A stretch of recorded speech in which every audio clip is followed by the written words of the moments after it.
Hello guys, welcome back to 1878 Blues. This is the match preview for Leeds versus Everton on Tuesday night, or tomorrow night if you could say. Ellen Road, it's going to be tough. It's going to be a tough game. Leeds started quite well this start of the season.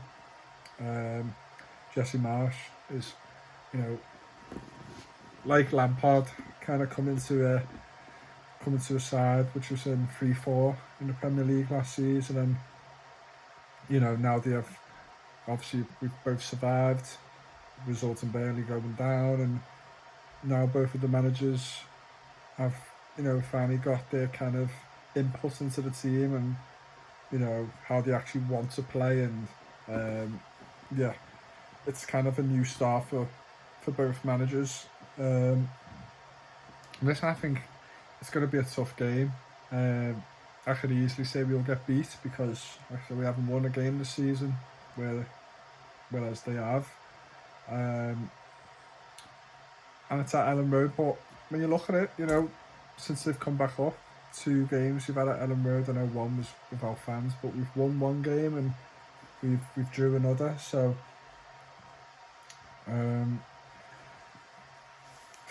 it's going to be tough, innit? Let's be honest. I think we played pretty well, considering we haven't had a striker. I think we look better than last season. We seem to have more of an identity. We see repeated things in matches now that, Iwobi gets on the ball quite a lot. We've got the 2 central defenders, long range passes to try and get players in behind defences, and the wing backs, like I said, youthful, and actually got some quality as well. Mikalenko and Patterson bombing right and left. So you can start to see a plan, but unfortunately we got the news that Mason Holgate has split open his knee. I don't exactly know what that means in terms of injury, but apparently he's having more scans or whatever, so I don't know if it's something, it must be something internally. And I'm hoping it's not out for, I'm hoping he's not out for months. Up to now it's weeks. And I never thought to say it, but, Mason's actually played pretty well. And it works that him and Tarkowski and Cody, a lot of people don't like the back 5, and I get that. This could be an opportunity for Lampard to change that, because he's going to be out. Because you just can't have a back 5 with, let's say, Keane or Mina replacing Holgate. Well, Mina's injured, but whenever he comes back, is this slow? Like Cody and Tarkowski, they're not they're not fast at all, so you can't have 3 slow centre backs. The balance is right to have Holgate in. That's why Godfrey was preferred the first, and then obviously Godfrey got injured and Holgate replaced him. But yeah, unfortunately they're both injured. So it could be a back 4, and I think it'll work better for us. I think we need more cover in midfield. I think we still get overrun in midfield at times. I think starting 11 should be like Pickford, Mikalenko, Patterson, Cody and Tarkowski, then Onana. I'm trying to think who we've got. Onana, who's playing with them? Centre mid, don't know. Iwobi, Gray, Gordon, McNeil. Maybe put one of them as a number 10. Maybe Gordon. He just has more of a chance of shooting the ball and whatever. Yeah, he doesn't really. He does it obviously when he gets forward. Sometimes Gordon can give it away, or he doesn't shoot when he should really. Overrun the play. But I think Damari Gray and McNeil kind of do that more. Maybe put McNeil, maybe because he's a bit slow. Put him as a number 10. He's known for his long range shooting. Obviously he's not got a great record of scoring, but we've seen that he can score from a distance. So maybe Gordon on the left, Damari on the right, or switch the other way around. It's the versatile, and then put McNeil in the middle, and then Mopé as a striker up front. Unless he's going to put Rondon first, because I don't think Mopé's had many games at all this pre-season, and he hasn't played a game in the Premier League up to now. So, and it's his first game for Everton, so they might just be hesitant to start him.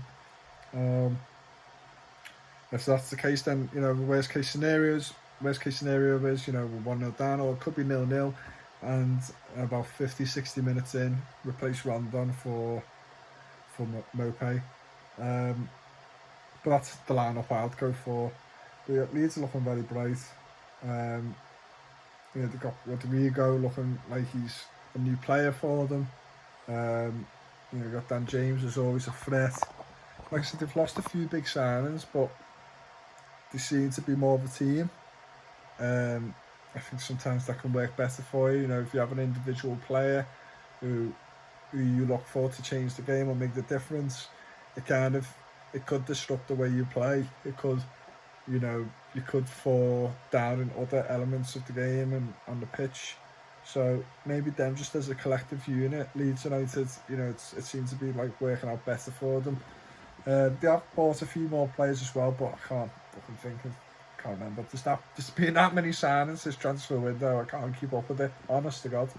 But yeah, Patrick Bamford's back for them as well, which is a big plus. He's missing for most of the season last year. So yeah, it's gonna be a tough game. We're just gonna have to find a way to be a bit more what's the word? Ruthless up front. I think the players are really going to step up in terms of the attacking parts, you know what I mean? Some of them are, like the likes of Damari Gray, got kind of rejected from Leicester, went abroad and then come back here. I think if he really wants to prove a point, he needs to step up his game a bit. I know he's already scored for us, but yeah, just in terms of final product, McNeil, I know he's been, he hasn't really had a striker to help him, link up with and whatnot. He's only just come into the squad, but I like him to just have a few chances or a few attacking opportunities. But yeah, I think we can. Listen, we haven't won a game yet. I think possibly the worst thing that could have happened was Leeds to lose against Brighton. I would rather them had a 0-0 or something. Just at least they got a point, and now it feels like the pressure's on for them to get something from this game, especially because they're playing at home. But listen, it doesn't mean Leeds can't lose 2 in a row or 3 in a row, whatever the result was before Brighton. It's there for grabs for any of us. It's just on the day who turns up, basically, because I think, yeah, it's just one of them days. And I think if we can get under their skin, I think if we play the football we have been playing and we're just a bit more confident going forward, I'm pretty sure we can win this game. And I think we need it as well, because we haven't won a game this season, so it really feels like we haven't kicked off our season as of yet, even though we're unbeaten in 2, which is not a big deal because we drew 2 games against sides who we should have possibly beaten. But yeah,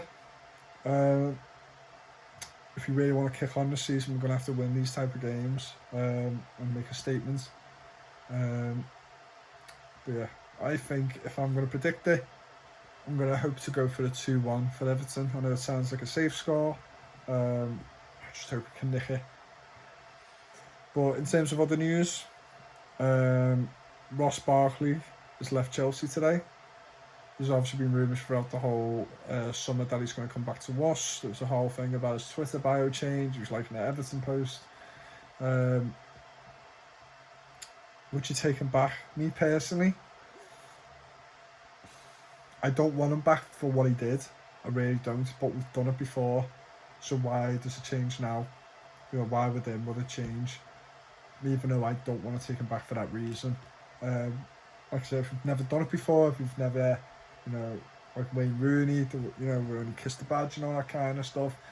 I mean, he was only 18 and so I let him off. But and just other little scenarios, Rafa Benitez coming in and whatnot.